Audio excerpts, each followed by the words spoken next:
So hi everyone, welcome back to Swapnil's vibe world. तो आज हमारा फाइनल इवेंट है शक्ति मिशन का। जैसा कि आप देख सकते हैं, हमारे वीशी सर ने और हमारे गेस्ट ने हमारे विनर्स को सम्मानित किया। They got certified here all the winners with अस्तित्व मेंबर्स। गाइस, अस्तित्व के लीडर होने के नाते मैं तो यही कहूँगी कि अस्तित्व की वजह से सच में मुझे अपने अस्तित्व का सही मतलब पता चला। जब मैं स्त्री के बारे में सोचती हूँ या जब मैं स्त्री को लिखती हूँ तो मैं स्त्री को एक नदी लिखती हूँ। नदियाँ जिस प्रकार जगह जगह से बहती आ रही हैं, सदियों से जहाँ से बहती आ रही हैं, उन सब जगह की कहानियाँ खुद में समेटती आ रही हैं। उनकी वीरता की, शत्रुता की कई गहरे राज बटोरती आ रही हैं। चाहे वो झेलम हो जिसने राजा पुरुषोत्तम की वीरता देखी, समर्पण देखा, चाहे वो झेलम हो जिसने राजा पुरुषोत्तम की वीरता देखी, समर्पण देखा, जहाँ चंबल ने डाकुओं की बगावत देखी, उनकी कई और अनसुनी कहानियों को खुद में समेटा। जब मैं गंगा को देखती हूँ तो सोचती हूँ, जाने कितने लोगों ने उसमें अपने पाप धोए। क्या उनका पाप धुल गया?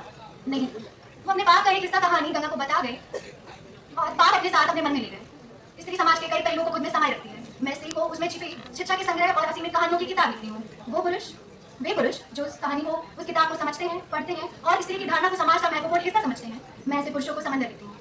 वे पुरुष जो अपने अंदर जीवन के इतिहास, साहस, वीरता और त्याग को समाये रखते हैं और समाज के कई गहरे घावों की हलचल को खुद में समेटे रखते हैं। इन सबके बावजूद वो बाहर से उतरे ही धैर्यशील और विवेकशील बने रहते हैं। वो जीवन की कई तूफानों को पार करने के बावजूद अपनी दृढ़ता पर खड़े हैं। मैं ऐसे पुरुषों को समंदर लिखती हूँ। इतना सब होने के बावजूद वे पुरुष जो स्त्री की धारणा को खुद में मिलाते हैं और उनकी धारणा और उनके समाज में उनकी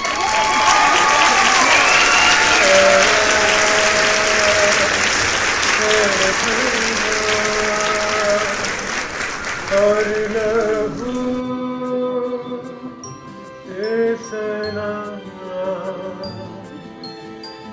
हिरणों के तिनके अंबर से चुनके अंगना में फिर आ जाए। हमने तुझ पे हजारों हमने तुझ पे जहां भर के जुल्म किए।